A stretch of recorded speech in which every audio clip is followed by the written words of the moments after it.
Hello and welcome to the Revenue Leadership Podcast by Topline.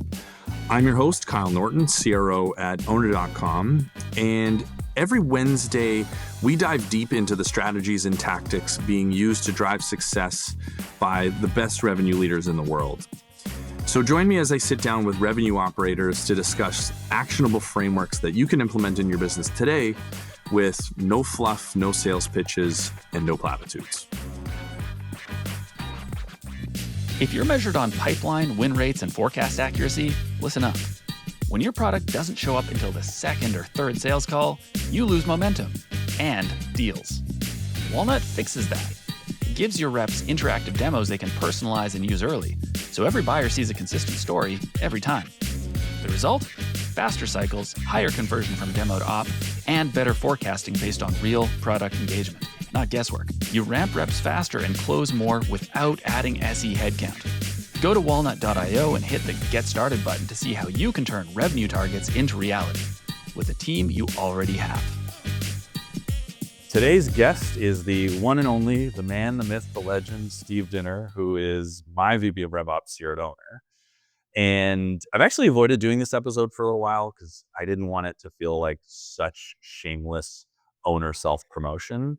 But a bunch of people have actually specifically requested me to do this episode and get Steve on as a guest because I tend to get so many questions about infrastructure and tech stack and RevOps, given what I talk about a lot publicly.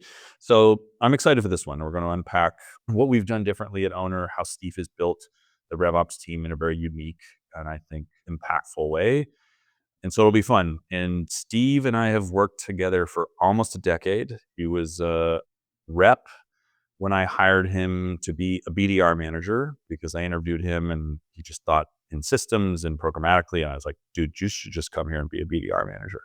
So he was a BDR manager for me at League, then BDR director. Then we gave him RevOps and he's become a world-class RevOps practitioner and has had stops at Shopify and is now being an owner for over 2 years and owns a pretty broad portfolio at Owner, which we'll dig into. So excited for this one, my man, and welcome to the show officially. This is fun. Really excited. Long-time listener. Yeah, thanks. All right, so we're going to talk about how to set up a RevOps team for maximum success and get into everything from your mindset as a revenue leader, which I think is unique and valuable, to how you've built the team, to how you think about building infrastructure in a modern way. And if we have some time, we'll talk about vendor selection and how RevOps leaders and CROs can be thinking about AI adoption and tooling there. But the core conversation is really around how to set up a team for maximum success, because I do think how you've operated is really different. So we'll start there. And you spend a bunch of time with RevOps leaders. People reach out to me and want to talk about RevOps stuff, and I send them to you. And I always get messages back being like, wow, like this guy's different. I learned so much. So maybe in a couple lines, what have you done most different in setting up the RevOps function from how you operate as a leader to how you built the team? Then we'll start unpacking. Well, I think what's particularly maybe like not unique. A lot of people go through this type of a path, I think, where they're starting out as an IC or a manager. Like you might be like a BDR manager, an AE manager who has sort of just like a knack for operations, and you end up taking on an operations role. I don't think that is particularly rare. But as you mentioned in the intro there, owning both the BDR function and RevOps function at the same time really forced me, I think, to remain or like keep one foot super firmly grounded in being a revenue leader, not seeing RevOps as something that is materially all that different from, sales, pipeline generation, anything like that. And so that, I think, allows you to be fairly unconstrained in your thinking in terms of solution design, in terms of how you understand and contribute and prioritize. And for a long time, up until about a year ago, I think that I really just relied on those instincts. But more recently, I found a lot of freedom through org design and process that has really taken this to the next level. So it's only been about a year since we went from sort of more of like an ad hoc management system of our RevOps team into the right level of maturity in agile and really committing to it.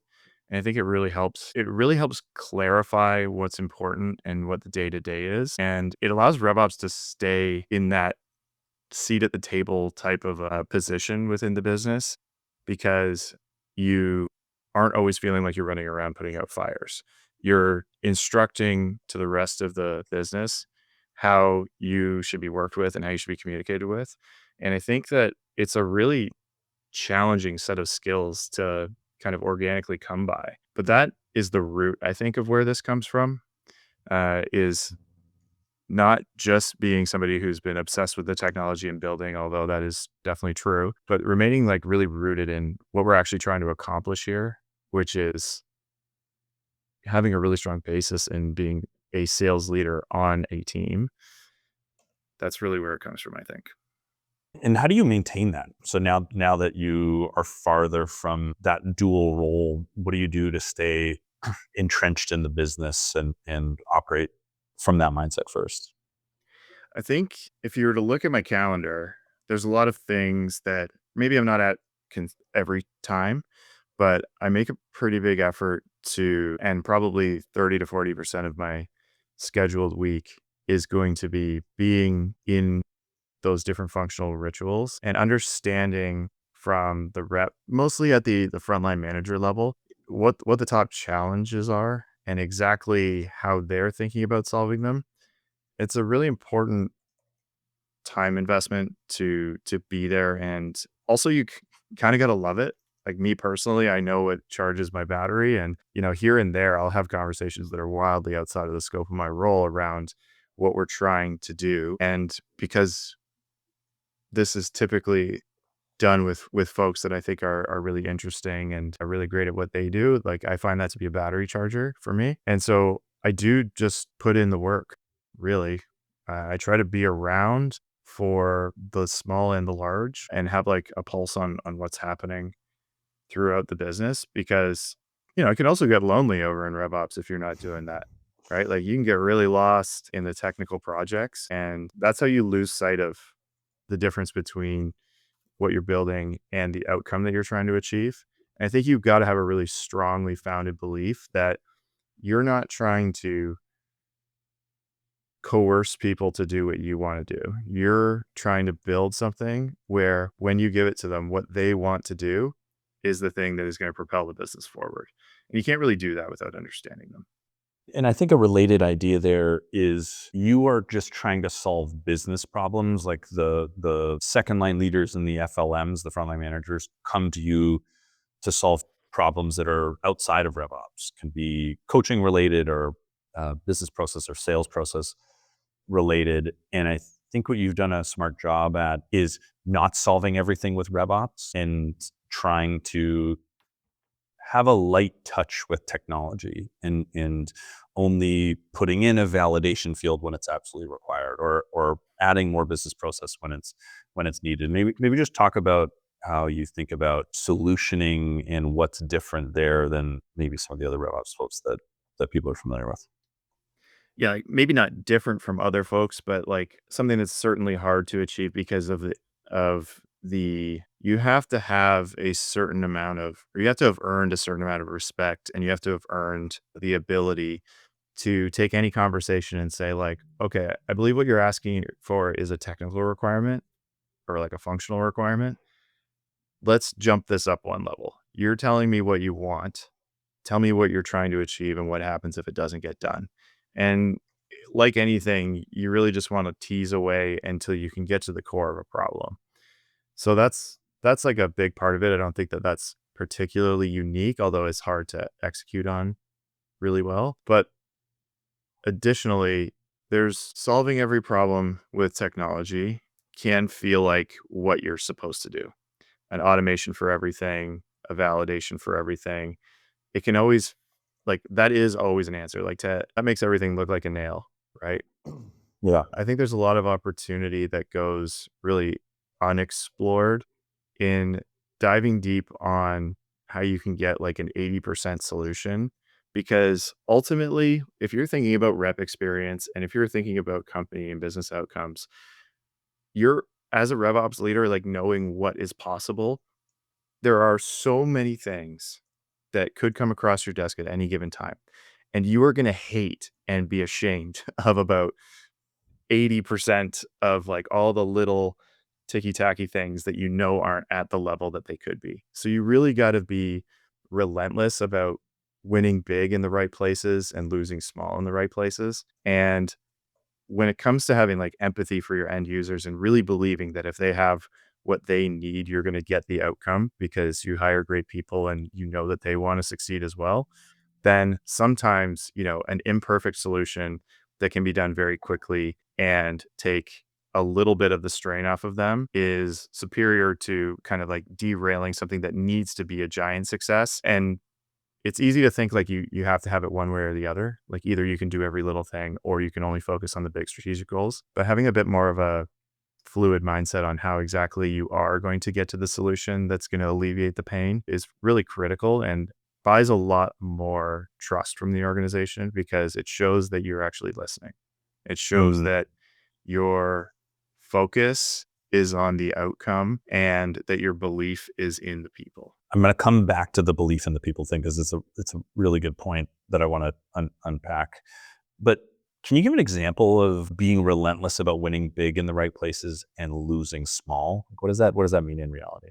I mean, in reality, it can mean that that there are, well, I mean, if you want to talk about an owner, like there was most certainly a time where the number one focus that we had was on, proving our outbound motion, getting our sales team to a point where we could prove sustainable growth at a certain rate. And this kind of like follows my journey at owner, which was, initially just working with sales and marketing and then taking on implementation and then all the way through the customer journey. The way that you look at what you could be doing or what feels broken from a technology or process perspective, and you balance that against what the business needs is really critical. So, I mean, like we spent all of our effort, when I first started on sales, we spent all of our effort when we first started working with implementation on that. And then for the past 12 months, it's been 100% on our CSM and customer support side. A big goal of this year, which I think we've achieved, especially in this back half, has been to not need to be so single threaded on those big wins and be able to achieve multiple at the same time, which I think we've done a fairly good job of. But really, like there have been things where like if I was only focused on sales over the past 8 months, I would consider certain aspects of what we have here to be completely, below where I want them. And like I'd be a little bit embarrassed of. But if I look at the company goals and the outcomes that we need to see that the sales team is able to hit, and you can kind of keep them in a position where they're getting the improvements that they need, quality of life improvements to continue on that trajectory, but focus on another metric within the business that's like so important that it's like an absolute can't miss. That's the kind of area where like I'm going to lose small in a function that's already doing what it needs to do in order to win big in an area where we need to shore up our defenses. I think that's Yeah. like really what it comes down to. Yeah, I think the other thing here is not getting lost in the little stuff and the noise. And this takes a while to build, and I think it's rooted in your experience as a BDR leader, being able to discern between, this is a KD thing, volume versus volume.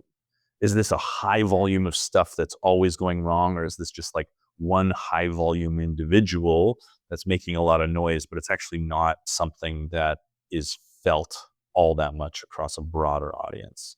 And I think like a lot of it, I think a lot of your success has come back to trust. You've mentioned that a few times, being able to think about the business first, really and smartly partner with the functional leaders and find good compromises for stuff and explain things. I think like one of the challenges, you made a comment before you started recording, either becoming a yes person or a no person, but like building nuance, finding a place to say, I hear what you want and I know that's important, and here's the other things that are more important than that we have to focus on before this. Like, does that make sense? Do you understand? Are you aligned with that?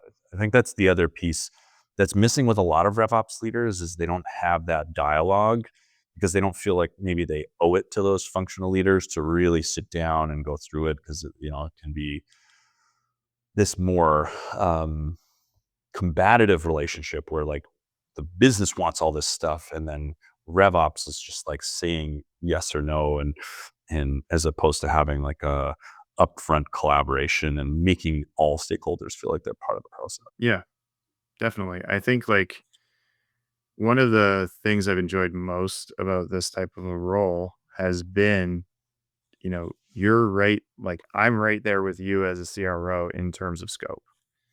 That is something that particularly really gets me going, but it allows you then to really be somebody who's dropping in on different parts of the team and really ensuring that it's well understood what we're doing and trying to get everybody pulling the same rope. Because I think a lot of folks is like the instinct would be that like, oh, if I tell sales that I'm doing something for implementation instead of for them, um, the instinct might be that, that's not going to be a conversation that goes very well. But again, like the same way that you need to trust every individual contributor, you have to be able to trust the people around you, your peers, and the people that you support, because they're inherently reasonable. And if you're hiring well, these are people who are focused on the company outcome and how they can play their part best. And I have trust in everybody that I work with that that's the case. And so sometimes it's on you as RevOps to connect the dots for people and to, um, make sure that the context is shared laterally, where typically I think there might be like a bit of an avoidance because you don't want to go tell somebody that their thing is getting deprioritized or that you're not as worried about their function as they are. There is a difference between like prioritization within a function and prioritization within, RevOps as a whole. And I try to be able to explain that. And I try to be able to, if I find myself explaining that too many times in a row, then that's a signal to me that I have to change something about how my team's capacity is growing and how my org is structured. I also see this pattern in RevOps leaders who struggle, or CROs that complain to me about their RevOps leaders, is I find sometimes those individuals see that as an impediment to their job as opposed to like a core responsibility. Having difficult conversations, sharing context, being able to connect the dots. It's like, oh man, like, I told you no. Like, I don't want to have an hour-long conversation about why. But that's oftentimes where RevOps leaders really struggle, is they feel like that's in their way. Like it's a frustration. It's like, no, that's not in your way. That is one of the most important things that you can do, especially if you're dealing with a functional leader. Explain to sales like why they're not as important as CS right now. As a company, the priorities are X, Y, and Z, and be able to have those conversations. I think you do a good job leaning into that and inviting it as part of the role, as opposed to like avoiding it and finding it as a frustration. I want to double click on this thing that you just said though. Like, people are inherently reasonable. And one of the things that I think you've done successfully is to prioritize the rep experience and to think about the rep first and then zoom out from there. But just talk about those two things, like this assumption that people want to do well and are smart and capable, and how you think about rep experience and building for them. Yeah. I mean, obviously, I think that pretty much actually every situation I've really worked in, I've seen this actually work out. Obviously, if you don't feel like this can apply, then that's a challenging situation to be in. But I have the utmost confidence in the culture of excellence that we hire for. And I think if you're really gonna be excellent at RevOps, you have to recognize that there's only a certain point that you can take, that it'll only take you so far to try and just use your will and bend reality to your will. And with that, I mean, like one of the most powerful experiences that I ever had was actually before I even had RevOps, but I kind of had just done my Salesforce Admin 201 course. So I'm leading BDR teams, and I walk over to our RevOps guy and I'm like, hey man, I'm going to can I make a custom field? It's the first thing I ever did. And I put this custom field on a dashboard, and this was to solve for a business outcome. If you maybe remember, I'm celebrating because my BDR team's hitting the SQO number. You're looking at me and being like, hey man, all this stuff's getting stuck at the middle of the funnel and turning into nothing. So like, you don't win if we all don't win. And so, we had tiers and we would go in. And so I went in and I just put on the dashboard what percent of everyone's calls went into tier 1 accounts. And I didn't say anything to a single team member. I just put it on the dashboard. It stack ranks by number of calls. Here it is. And day one, 40, 45% of calls going into tier 1 accounts. By day 2, 70. By day 8 or day 3, 80%. And that was a really powerful experience because it just showed me that people inherently, especially if you're hiring well for the correct roles, you got the right people in the right spot, they want to do well. I think it's a really natural tendency. The further you get away from the phone and the customer, the further you get away, the more you start to distrust. The more you look at something that's not performing, you're looking at a report, and the easier it is to just slip into this thought process that like, they must not be working hard. They must not be, I've got to do this, this, and this to force compliance. You're dehumanized. You become a metric on a dashboard and not a person. Easily. And I think that'll resonate with a lot of reps listening. But RevOps people, I think, if you're honest with yourself, you'll find yourself slipping into that mindset if you're not careful. And it's really important to believe that if you give them the right workflow, and if it's something that actually solves for the challenge that prevents them from doing the next best action, the revenue generating activity versus the administrative activity, if it can just reduce cognitive load, if you're solving for those things, and like building through that lens, you're going to get the result that you're looking for because you believe that by making this clearer, easier, less taxing on a huge group of people, that the incremental value is going to be where you see the major gains. And I think it's easy to like stuff a lot of effort into attempting to force compliance, or like I said, kind of like bend things to your will, but you really get a lot further with empathy. Yeah, it's one of the most important, I think, design philosophies that we have as a business that you pull through to RevOps. It's this assumption that people want to do well when they're smart and capable.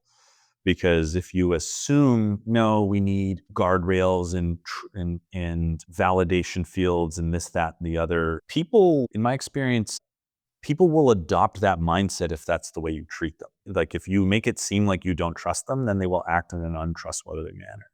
If you need like 100 validation fields to stop a rep from doing anything wrong, then you end up, this is like learned helplessness a little bit, and you take away their sense of agency. And once you take away somebody's sense of agency, then everything starts to fall apart. Versus, it's difficult to approach it this way, but so important. So maybe talk a little bit about the ride along you just did. So under this theme of having empathy for the IC and staying connected to the business and maintaining that humanity and building things for people who want to do well. Talk about the ride along that you recently did, why you did it, why it was important, and ride alongs in general. Yeah. Well, I've done probably a couple in the last 2 or 3 months, particularly with our BDR org. It's an area that's obviously near and dear to my heart. And in such a high volume business that is very heavy on the phone, I think it's really a critical area where incremental gains really add up. And most recently, I was doing an audit of our inbound lead follow-up process. And I think, it was really interesting. I went in, I spoke to the BDR director and a couple of the managers, and we did some whiteboarding on, what they think could be better, because I knew that I would be able to make some workflow tweaks right there in real time. And then I literally pulled up a chair beside a rep who'd been here for less than 2 months and introduced myself and said, "Hey, listen, don't be nervous, but I'm rolling with you today. Like, we're calling your list and I'm going to watch everything you do and I'm going to have questions for you." And it really, a lot of it, what it uncovered were just that there were certain elements of our process that I should have been more thorough with enabling our frontline managers, and I should have closer understanding of what our onboarding content looks like for these type of roles. Mm-hmm. And that there were just definitely things that could be done to make it easier to standardize exactly how the job is being done. I'm a really huge believer in standardization in the front end of a process, and then allowing someone to flourish with whatever their natural talents are in the back half of a process. So whether that's like anything from the cold call days, saying like, this is the opener that works and that's what lets you be you. You don't have to be an artist, don't have to change it every single time. Just to like it being the best way to prospect cold or the best way to work an inbound process. I think the repetitive proven steps are what gives you the time, and in a quoted role, especially like a monthly quoted role, the breathing room to kind of flourish and use your own natural talents. So Freedom within a framework, baby. yeah, exactly. So I've done that a couple times in the last few months. And though it's challenging to kind of go into a sales office on a normal day and say either be in 6 hours of meetings or lose your deep work time because this is the type of stuff you're doing. If you can, similar to like Katie's concept of going dark for an entire week, like certainly possible to take a day and be like, this is a context gathering day.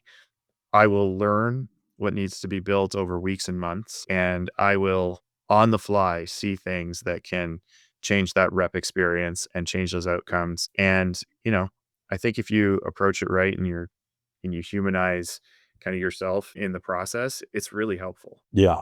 How often do you think RevOps leaders should be doing ride-alongs? Every quarter, every month, every year? Yeah, I mean, I guess it depends on how process driven you are, but yeah, for me, I think anytime that I've gone more than a month or two without doing it has been detrimental. So once a month in our environment feels right. If you are a little bit bigger, more enterprise, perhaps that could be more like every other month, once a quarter. But you have to have all the right information to make decisions. It's amazing how easy it is to come on to a SLT meeting and be like, "Oh yeah, this is how something's happening. Like they're good." And then not Mhm. know that really that process that you thought was amazing has atrophied to the point where people are no longer using it. That happens all the time. And you can't just get annoyed by that. You have to then come back to your principle of believing that they're going to do the thing that is best, and that it's on you to make that choice that they make the most effective path forward. That means that like there is no like battle of wills in this. You could Yeah. try it. It'll take a ton of your effort and it will not build the bridge that you need built. And so I do not do that unless it is a really critical situation. Yeah. The ride-alongs are such an important empathy building exercise. And one of the things that I think it highlights is friction. Like it can be easy to be like, oh, why aren't people doing this? Or what's going on here? But then you sit down beside a rep and you watch them work. You're like, oh, they're not doing that because it's a total pain in the butt and it would slow them down tremendously and it's going to get in their way of doing their job. And I think this is nudge theory and sort of classic behavioral economics. What are the things that are easy to do, and how do we make our golden path the lowest friction path, and how do we add friction to the places where you don't want people to go? Mhm. Too much of the time it's all about introducing more friction to the things you don't want people doing. Validation fields, more rules in Salesforce, all that, versus I think like something that we spend a lot of time talking about is the optimal path. How do we make that super easy? How do we get momentum to fill out that field and pull the information out of a call? How do we have Salesforce update that field for us and trigger the workflow and push the information to somebody in Slack as opposed to forcing somebody to find that information? It's Yeah. that friction finding is so critical, and the ride along is the perfect place to do it. Yeah, I'm always astounded at how little I hear people think about the cognitive load of critical tasks when you have 10, 20, 50, 100 people doing the same thing. Like it's all well and good to have a system that's designed in a way where you can do a thing, but it's an entirely other thing to really get into the psychology of the people that you're working with and saying, "Hey, if I was doing that and I know that, you know, let's say if you're an onboarding specialist, super hard to juggle all these cases, resolve all these issues. Okay, people are missing meetings. And so you've got all of these things on your plate. And, if you're sitting down and you don't have the workflow resources to be able to zero in and do one task that needs to be done 10 times in a row, be in that headspace or group things. Like it's a lot about grouping Yeah, into batching and flow. clusters that become and then being able to order that according to like what's the next best action, what's the highest level priority that I can do. I think there's like an epidemic of this in the BDR world. In every Unbelievable how much in every context role. switching goes on there. Yeah. Yeah. Yeah. I'm doing a follow-up. I'm helping a post-sales customer because they couldn't get support. I'm now running a demo. Now I'm on a follow-up. It is so difficult to get into a flow state with any of these things. And we talk about that a bunch. And again, it goes back to the point of Absolutely. it's not all tech. It's not all RevOps process building. Going back to your ride along, I think the interesting observation is like, oh, these reps didn't even know there's this other list that we wanted them to be following up with. So no wonder our time to first touch wasn't good. Like they didn't know they existed. And we don't need to change anything. But I think that's one of the important things about Yeah. good versus not good RevOps teams is they have enough business context and they're deep enough to be able to say, hey, like this is something we need to fix with enablement. This is a coaching opportunity. We don't need to tech this thing. I think like more often than not, when you're sitting there and you're looking at the dashboard, the report, and you're seeing something you don't want to see, the amount of times that when you investigate it, it's because somebody is being lazy, doing the wrong thing intentionally, is so minimal. Of course, they happen here and there. But if your default is to go and say, like, I'm not putting the right information in front of this person so that they can make the best decision possible. I mean, everybody, it also just like strengthens you. I think your standing within a team. Mm-hmm. You gotta just, I mean, I picked up the phone and called a little bit a couple months ago. And as Mm-hmm. you know, that your pitch skills depreciate faster than driving a car off the lot. But so I knew I was about to get crushed there. But even just sitting down and looking at the call button, at the start call button, and like registering the feelings and the emotions that you have going through your head, like, I should be better at this than I've ever been. I got nothing to prove. I got no quota. I know everything I need to know. Like, I should be better at this than I've ever been. But that's that feeling of like, "Oh, okay, do I know enough about this? Oh, I could. I guess I should research this a little bit more." It's enough to rekindle the empathy for how challenging the job is. Um, that it really kind of like lights that fire and has you going, okay, how do I make this so that those cognitive stressors can be dampened as much as possible so that these people can win? And how do I present it in a way that makes it clear that I'm not taking away their creativity and their individuality? I'm actually making more room for it. And that's always like the first day that or sorry, early on in our journey when we were a very early sales loft customer. And so like the cadence concept was fairly new. The ability at the rep level to have scheduled emails and things like that go out. The first conversation was, "I hate this. Why do you even need me? You can schedule these emails. You can make them dynamically personalized. Like they felt they had their backs up to it. And similarly, there's a lot of artistry, I like to call it, within particular sales reps in particular. I actually do things kind of different. Uh, Mm.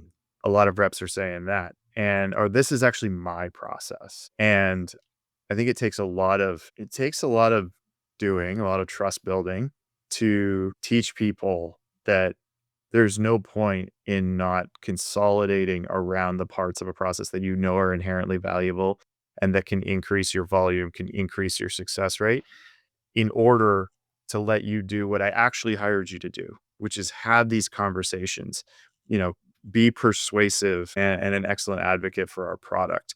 Like you will have more conversations if you follow this process. So all your artistry kind of like can actually happen in the situation you want it to be happening.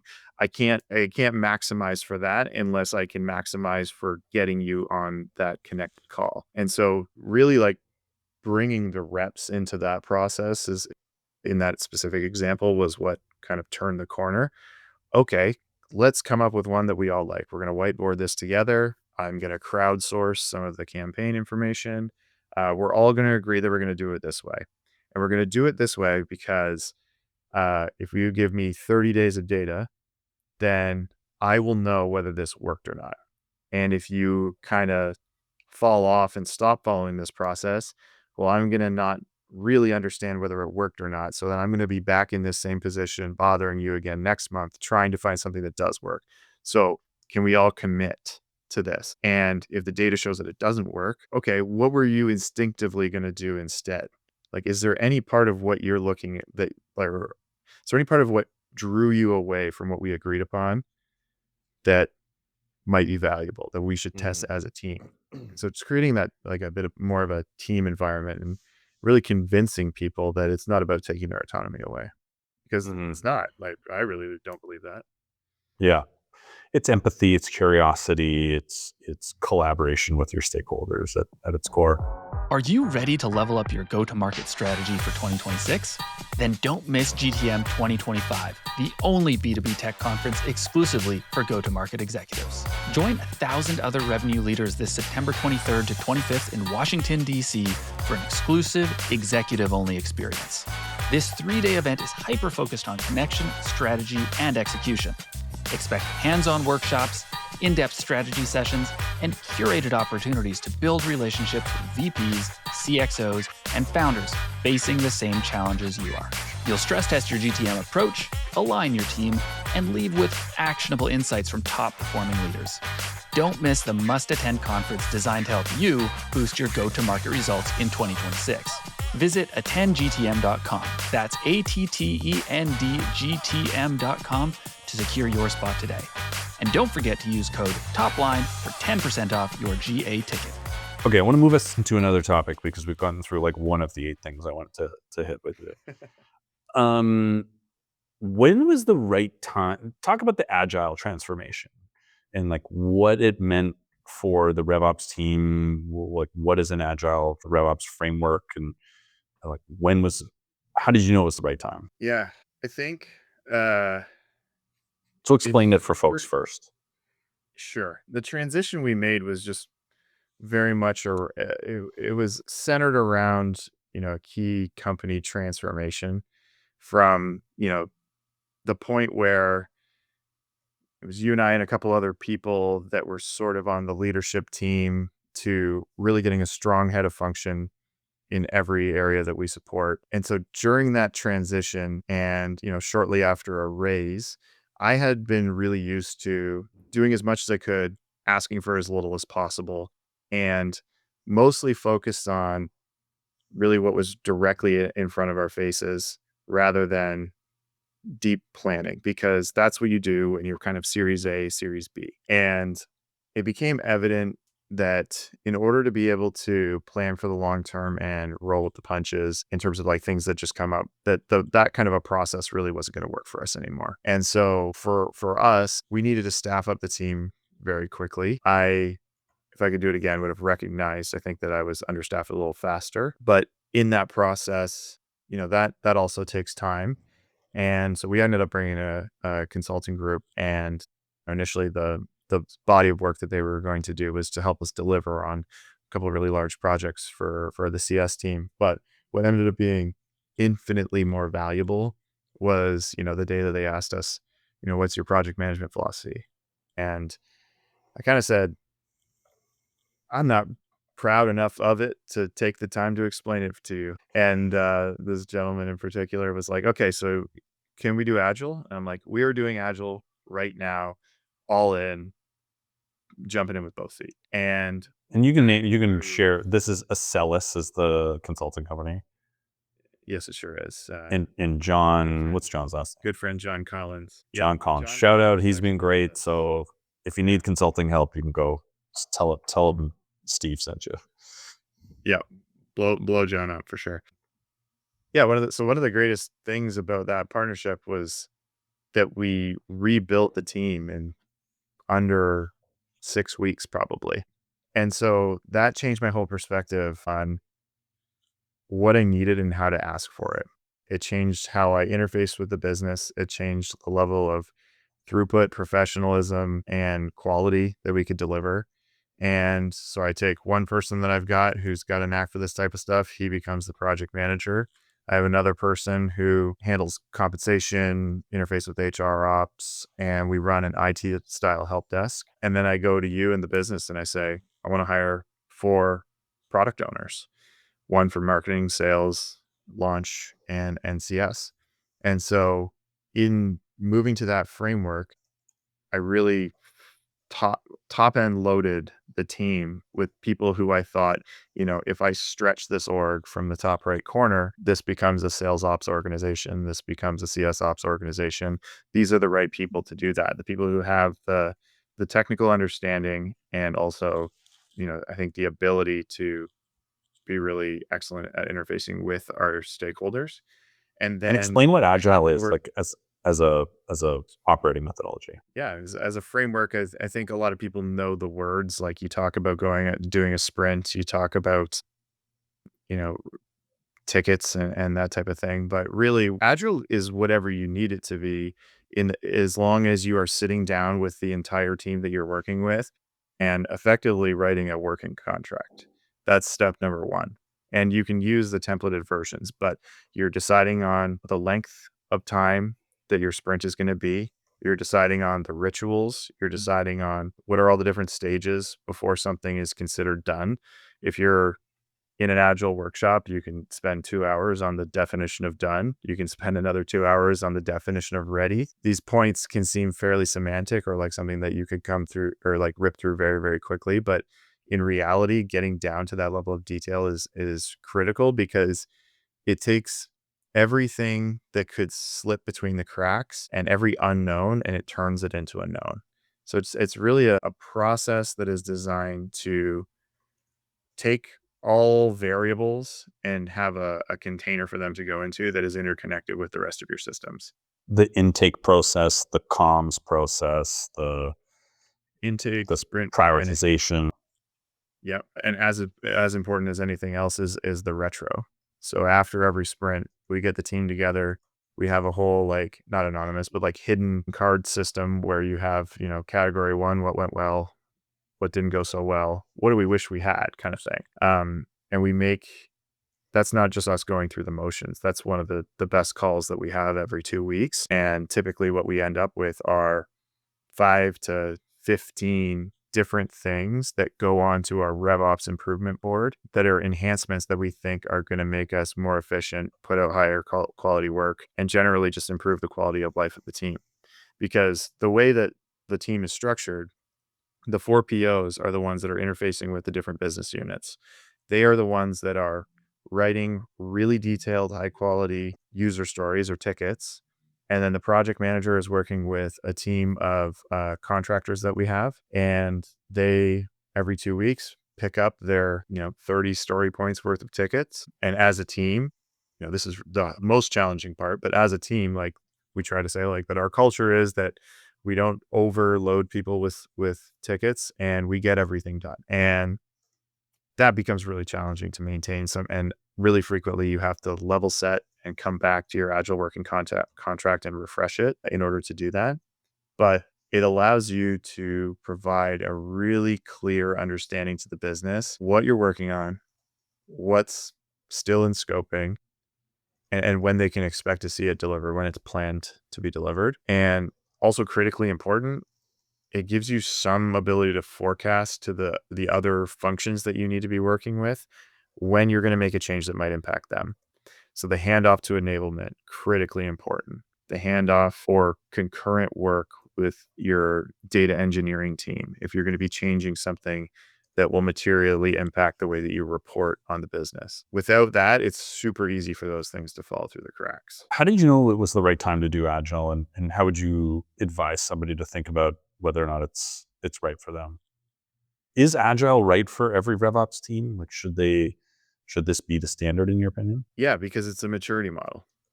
Like I could go like I think if you have 2 or 3 people, and like as soon as you have 2 or 3 people, then yes, it is time, because you can do it by stripping out as many things as you need to strip out and start operating on these principles that are going to serve you well as you grow. Like anything, like there's so much of agile like that by the book we don't do. Like we're project managing in Notion, which like we can do, reasonably well by buying an excellent template, but like it's far from providing the capabilities that you'd have with, some blue chip software to be able to manage your projects. And there are all sorts of elements of it that we really don't get into. It's about right sizing it. It's about figuring out where you are on the maturity model. And then for me, I want to always be looking at, where do I want to skip a rung on that maturity ladder? Mm. Where do I just want to be half a step ahead? And so the smaller you are, the more that you're going to have a bunch of people wearing a bunch of different hats. And the larger you are, the more matrixed and the more role definition that you're going to see. And so if that's going to be everyone's growth journey, I think that's like fairly standard to say, then you benefit a lot by starting out from a position where even if people are wearing a bunch of hats, you can see how they would break off into distinct, rules or like roles and responsibilities. Like even in my system now, it's like, all right, there will be a time fairly soon where like we want a dedicated QA because like devs peer QAing and the project manager doing it creates a bottleneck. There will be a time where more advanced or dedicated DevOps is absolutely needed, which is just like being able to manage your deployments, because we are already at the point where we have to be super careful. You can be deploying 2 things that 2 different people worked on that conflicted. You really got to take the lessons from product development teams, but really like look critically at what you are doing, who you have, how much you need to deploy on a regular basis, and say, okay, like where on this maturity ladder do I need to be? And a lot of the time you're either avoiding something that a small problem that you see that could have become a big problem. And you're saying, okay, like let's get ahead of that now. Or a large problem where you look at it and you say, there was no SOP for that. We did a data backfill and did not consider that it would trigger this email and this automation rule. Okay. Instead of just diagnosing exactly what happened, let's diagnose all the different situations that put us at risk of this happening again in the future, and then implement something that's going to be a standardized procedure. And that's part of the retro. Absolutely. Yeah. Got it. The whole process is turning variables into constants. And every time a new variable comes up, you turn it into a constant. This is like I twist I saw like in a Bezos interview, he's talking about the concept of the paper cut teams. Mm-hmm. So you're always going to have these, like, if you're a product team, these customer experience things that are just not quite good enough, but they're never big enough rocks to get, the whole org behind. So he talks about the concept of having a paper cut team that's solely dedicated to dealing with that. I like to just mentally organize the way that I operate like that. Categorize paper cuts, imagine all the different places that this could happen, and then really quickly take that and figure out how you're going to make sure that anything that sort of is in the same category can be dealt with in a standardized way, so that these aren't things that I have to deal with anymore. It can only it can happen once, and then we can go write an SOP for exactly how we're going to treat all situations that fall into this category, and everybody's clear. It's just turning variables into constants everywhere you turn, basically. It's the Dalio thing. Yeah. Making something, another one of those. Another one of those is my favorite piece. Like, that's like the one thing out of principles that like I will never shake. It's just you see something, and honestly, like the more that it frustrates you, or the more that it like knocks you out of your groove, like you whatever you had planned for that day, that week, the more that you look at it and you go like, I never want to be unprepared for that again. Like I have to turn that into another one of those. And you can take that all the way down to building for scale. Every time that you design something, you look at it and you go like, all right, if someone was going to ask me to change something about this, like what would it be? And how do I make it so that's an easy yes rather than a huge, long, prolonged, drawn out process? Yeah. I'm going to move us to a slightly different topic because I want to make sure we hit this. So a bunch of CROs are listening and going like, man, I want a Steve. Where do I get a Steve?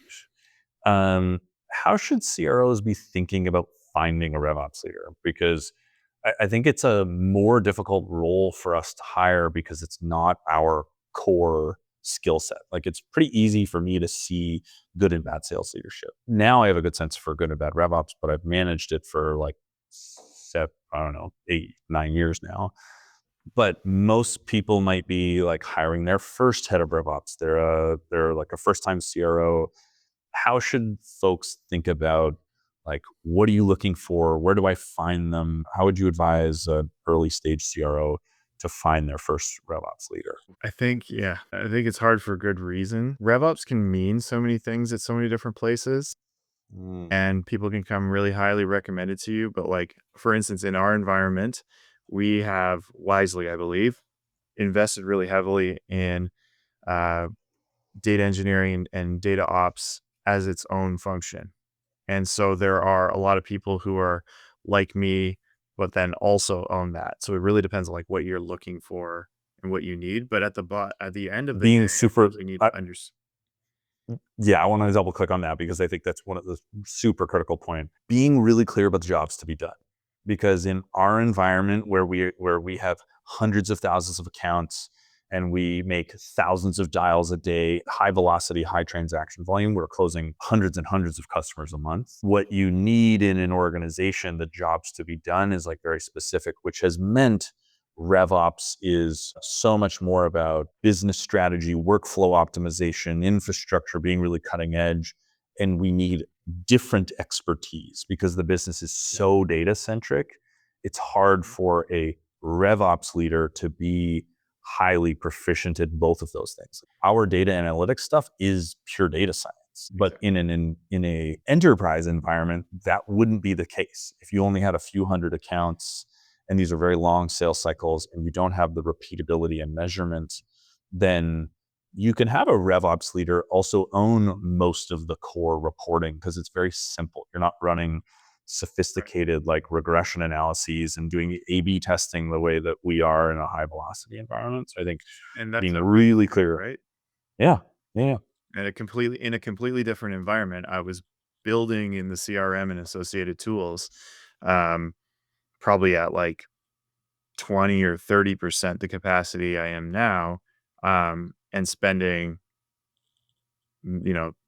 orders of magnitude more time getting into the details around reporting and analytics, because that was where like the value that I could provide was. It wasn't that we needed, I think something I've been saying a lot is how much I really enjoy at Owner the constraints that are put upon us, in that independent restaurants inherently, it's very SMB, and there's not much of a mid-market and the enterprise, like that's not our goal. And so the constraint is we have to be perfect or as close to perfect in so many places across the funnel. There's no huge deal that's going to come save the month, the quarter, the year. Like you have to be great everywhere. And that challenges us to be operationally and from a data perspective so proficient that we create the teams and the systems and the operating models that we need. And so I guess for the advice to a CRO, it would be to sit down and define the constraints that your business has, because it's going to tell you exactly what kind of leader you need. And in terms of like the recruiting process, I think it's almost hard for me because we have such a tight understanding and like tightly tied beliefs around how we want to operate.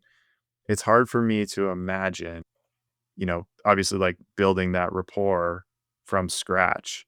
However, I think that there does need to be this really implicit trust and this camaraderie between the CRO and RevOps, in that there are going to be very few people that have the same purview as you as a CRO. Like it's going to be, if it's going to be your revenue enablement, it's going to be your RevOps, it might be your talent partner. Like there's very few people. And when it comes to, realizing your vision, I think one of the things that you said to me the first time that we ever met was like, we see the world the same way. And I think when you're speaking to RevOps candidates, you're going to get a fairly decent sense for their technical proficiency. You're going to do all your due diligence around, and you're going to be able to find people who have done impressive things. Where you're going to maximize the output of somebody is if you're able to get to that level where you have that implicit trust that they know with 70, 80, 90% certainty what it is that you value, so that when they're out in the world interacting with the rest of your team members, that becomes an extension of the philosophy that you're setting for this team as a CRO. Like that's what makes it work really well with us, is because I can say with like a fair amount of confidence what it is that you're going to value over something else. Or just assume the answer for the question that's being brought. Because there's a lot of times that I'm MIA, not on Slack, in 8 hours of meetings. And if people need a decision, they come to you because they accurately assume that you can say what I would answer, and feel empowered to just give them the answer and their marching orders. And that philosophical alignment, I think, is so much of this decision-making process. And where CROs go wrong here is going back to your previous point. What is the thing that you're solving for? What are the jobs to be done of this individual, and how do you want this function to be built? And I think CROs have to take more ownership over RevOps than they do today. Oftentimes it's like, I don't really know anything about this tech stuff or infrastructure. Yeah. Like, I don't want to think about reporting. I want somebody to come do that for me. And I think that is oftentimes a path to pain, because then you just have incongruence, and it's hard to be super hard to be successful in your role if I didn't have specific answers about how like I want to do things. And that congruence, one of the things I'm like seeing a pattern of more in this part of my career as I've managed much bigger teams and now am separated from the front line by more and more people, is the importance of like leadership alignment and philosophical alignment with you and TA and my second line leaders and other functions, because you can't be everywhere all at one time.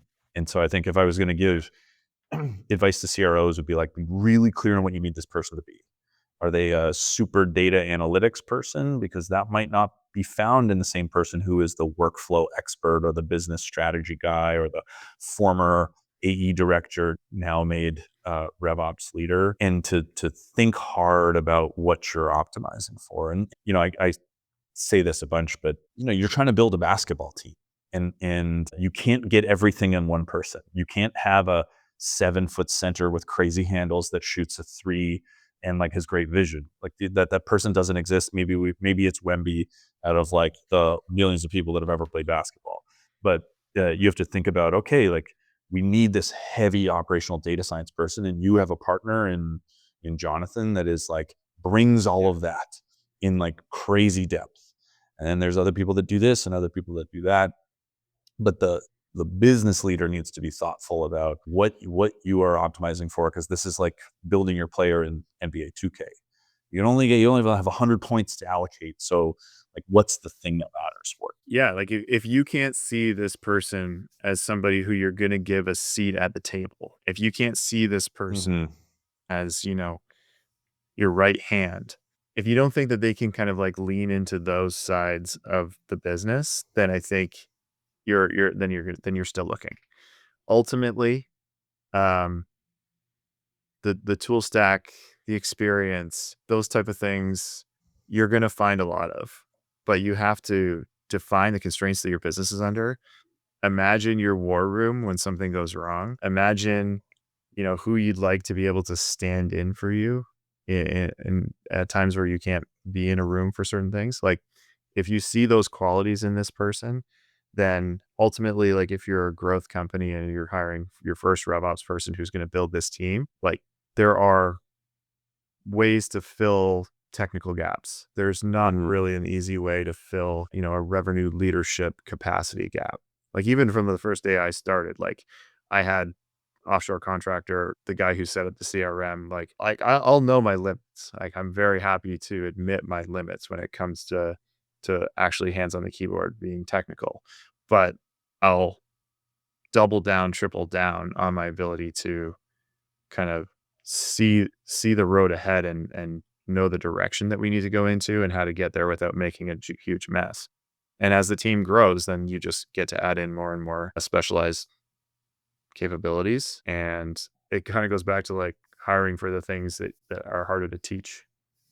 So what other advice would you give to CROs looking for a RevOps leader? So know what you're looking for, be clear about the jobs to be done, philosophical alignment. In the people you talk to that are great, what are the other things the CRO should be looking for? Yeah, I mean, like if you're CRO hiring first RevOps, like is this typically like are you Like a RevOps leader. like getting started? No, not the first RevOps person. Not like I need a Salesforce admin, somebody who's like a manager level, but like I am a 15 million ARR, 10 million ARR SaaS startup. I'm growing pretty good. I need like a legit head of RevOps, like a director, VP level person to build the team. Yeah. I mean, might be biased, but I do think that, a more diverse work background that has ended up with a significant tenure leading in RevOps prior to hiring them for that role is really helpful. I think I imagine how hard it would be to do what I do well without knowing really what it means to be staring at the dial button, without really knowing what it means to manage, you know, 8, 10 people who are all quoted reps. I think it's really hard to develop that empathy without having done that. And I think most of the people that I have met that I really think are excellent in RevOps have that sort of a background, and it doesn't even necessarily need to be in there, but I think it's just like a diverse experience tends to make the great RevOps hires, because they're people who are obsessed with building, and they're people who are obsessed who don't have blinders. That's the one thing that I knew about myself is like the first day that I spent like 6 months as an AE and in an office environment, and like the best AEs are the ones who go, I don't hear anything around me. I don't care what's going on around me. I'm going to focus on what I care about. And you need to find these people who are obsessed with incremental changes adding up. Yeah, I do.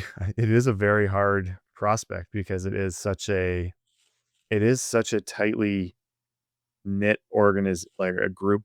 And I think if you were going to look at one role that is very typically, following a CRO or a sales leader from company to company, like it is very typically RevOps because there is just such this like fit aspect to it. So I'm afraid like in terms of like tangible frameworks, that's like as far as I can go. It's really challenging because you don't go to school for it and it's so different everywhere. You can find 10 people with 10 RevOps titles that are exactly the same that have wildly different experiences and wildly different skills and wildly different job descriptions.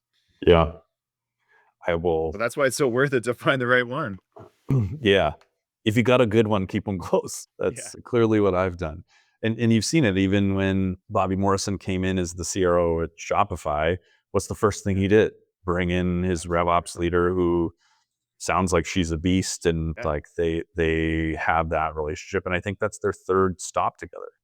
And you see this a bunch. I just got off with another CRO last week who's coming on the podcast, and she's done the exact same thing. Her first thing was going and convincing her former RevOps partner to come over with her. It's that unity is so critical. Bobby got Rachmani to join, and they were a Salesforce shop, and I believe they were using Dynamics at their last place. So like that says something. Yeah, It's about the vision and the alignment, and also how important the inverse is, like how important it is for me to be aligned with you, and how much better my professional quality of life is knowing that we have that shared vision of how things should be done. Last question before we get into rapid fire. What advice would you give to CROs to work best with their RevOps leaders?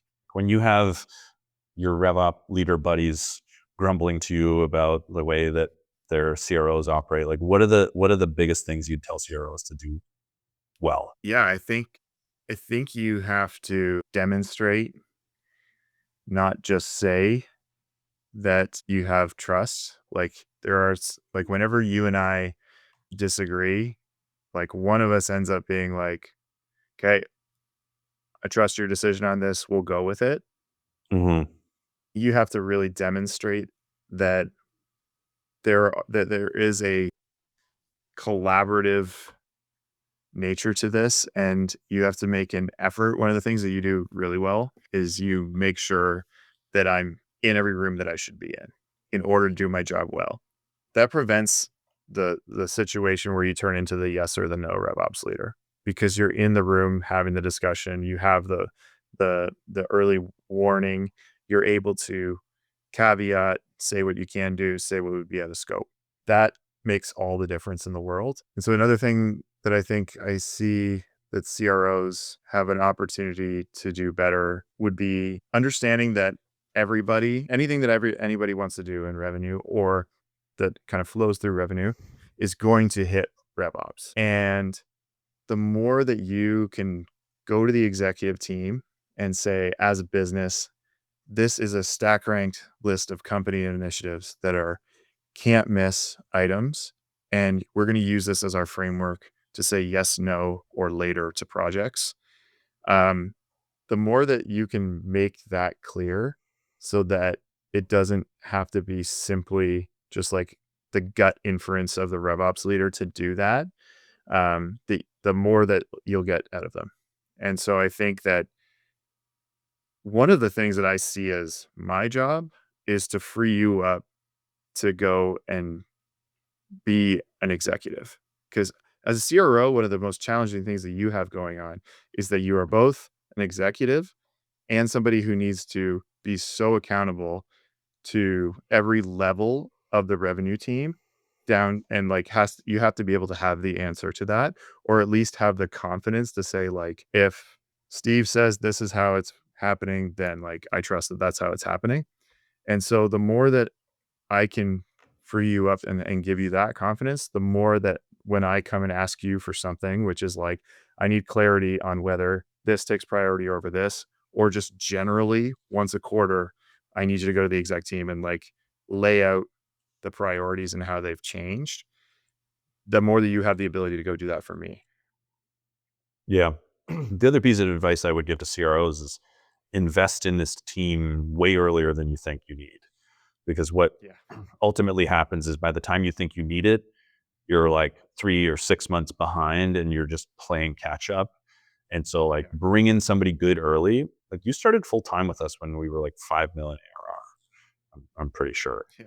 And we started staffing up your team at like 7 or 8. And now we have a team of 4 POs, PM, comp, and all that stuff. Yeah. Now adding a head of architecture, it's 7 people, and we're 50 million ARR. That for a lot of people would be like, wow, that's such a huge RevOps investment. It's so expensive. But actually what's expensive is having 100 frontline go-to-market reps that are 2%, 5%, 20% less efficient than they should be. I think that's probably the single biggest mistake I see revenue leaders make is they don't invest in it early. They don't prioritize it. You got to be able to sit down and have that maturity model conversation. Okay, what is the least? What is like crazy enterprise level maturity? Where are we? And what are kind of like the gates to move from one stage to the other? And how do we make sure we don't miss one? And explaining trade-offs. Yeah. Like, hey, you want X, Y, and Z. The way the team is staffed and resourced today, you're going to get like items 1 to 3. If you want to get item 7, this is what the team should look like. And so let's have the business conversation. Is it worth enough in terms of money, burn rate, the LTV CAC, because we do LTV CAC on a fully loaded basis.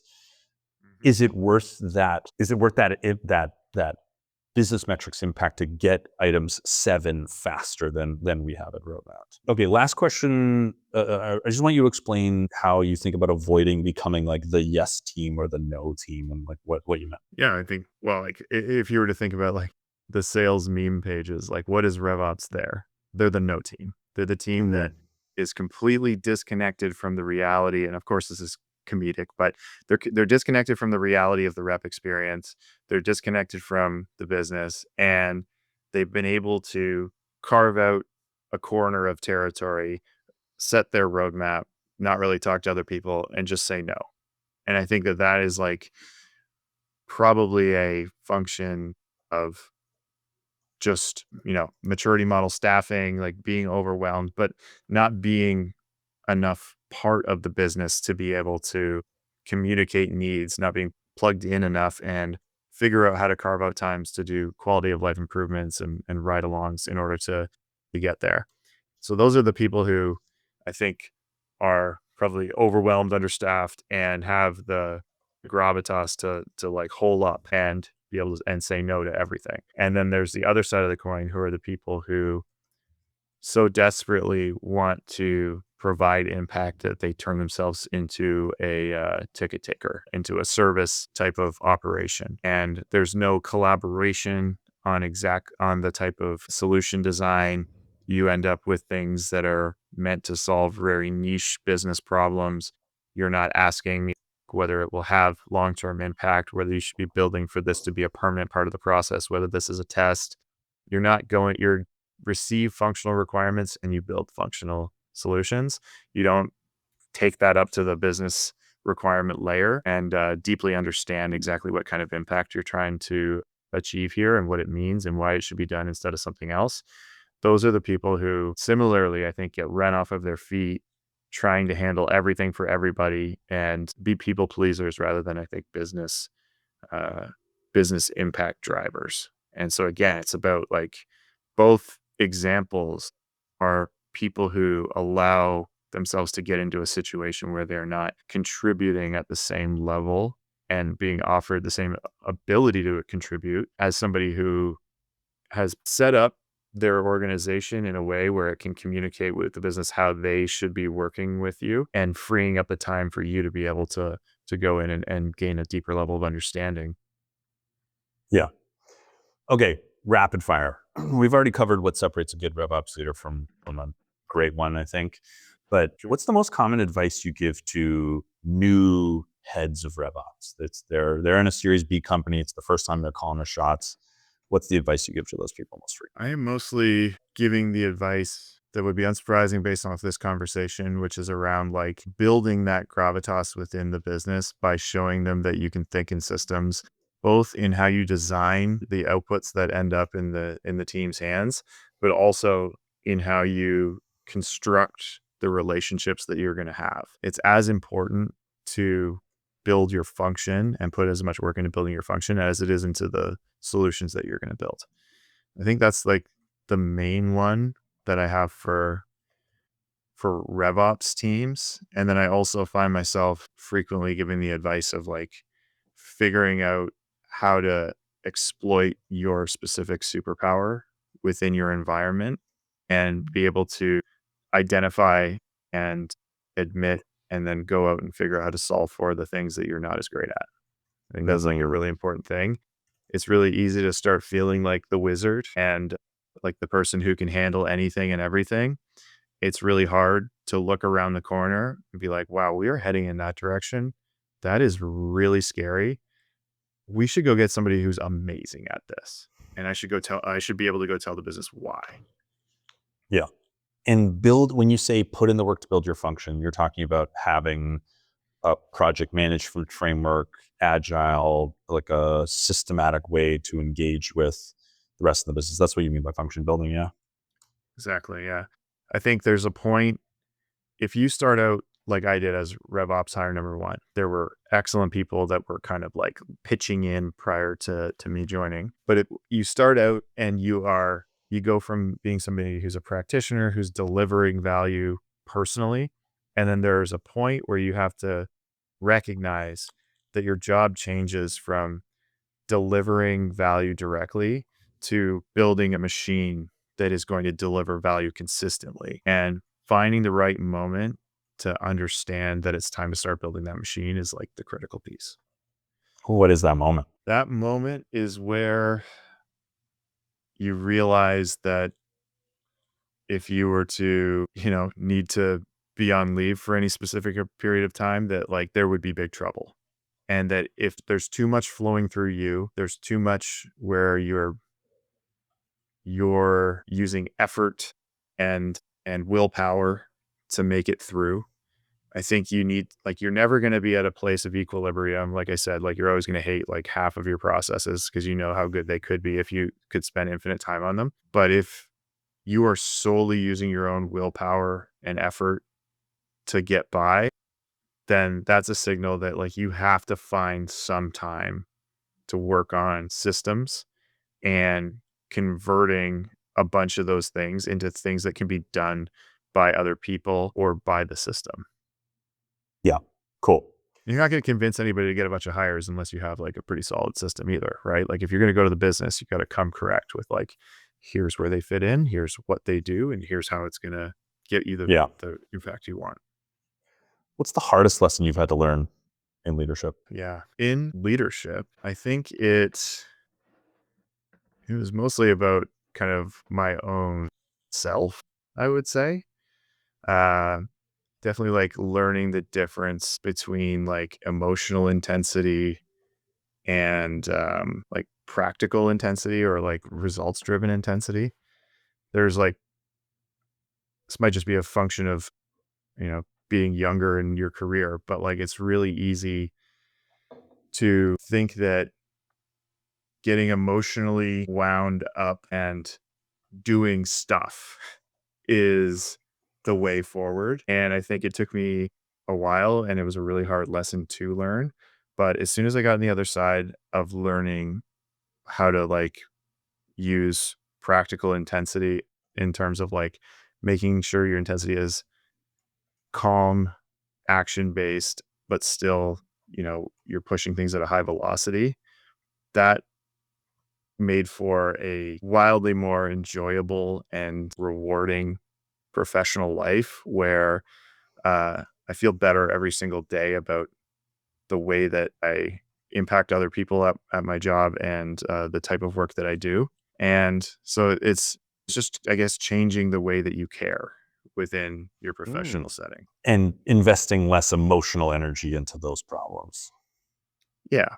Like we're a stoicism shop here. Yeah. And I think that was the hardest lesson to learn. Like I remember early in my career getting like stress alopecia and like having my hair falling out because I was so emotionally wrapped up in the way that I wanted things to be. And I felt that was what intensity was that got results. But really intensity is something entirely different. It's like methodically and calmly and like with a sober mind kind of like looking at the problems and making sure that you're being fast and that you're being decisive, but without just that like torrent of emotional energy wrapped up in it. Nice. What's the last question? What's the best thing that you've read in the last 12 months? Doesn't have to be business related. I know you have eclectic tastes. What do you mean? Business one for RevOps folks and for CROs. I don't know if it's been mentioned on the pod, but you asked me to read Working Backwards a little while ago, and that one is definitely the best. like very different from, reading a founder book. This is like the operators inside of Amazon who made these wonderful things happen. That's a really fantastic book for framing how you think. I like to read a bunch of weird stuff. The other cool one that I've read recently was The Hour Between Dog and Wolf, which is a very interesting book about written by a guy who is a neuroscientist who spent a bunch of time on Wall Street and analyzed the way that people's brains work and how you can get results and what stress does to your brain in terms of performance. It's very interesting. We haven't talked about this. I got questions about this book. Maybe I'll just read it. Well, this was awesome. We meandered through a lot of stuff and I think teased out a bunch of really great things that hopefully is useful for both RevOps leaders and CROs. This is a very challenging relationship, I think, for many. So appreciate you sharing. And this was a blast. I'm glad we did it. Definitely. Yeah, I'm honored. This has been a lot of fun. Thank you for listening to the Revenue Leadership Podcast. If you enjoyed it, don't forget to subscribe, and you can find a link in the show notes. And be sure to leave a 5-star review, share it with your network, and please join me next Wednesday for another great conversation.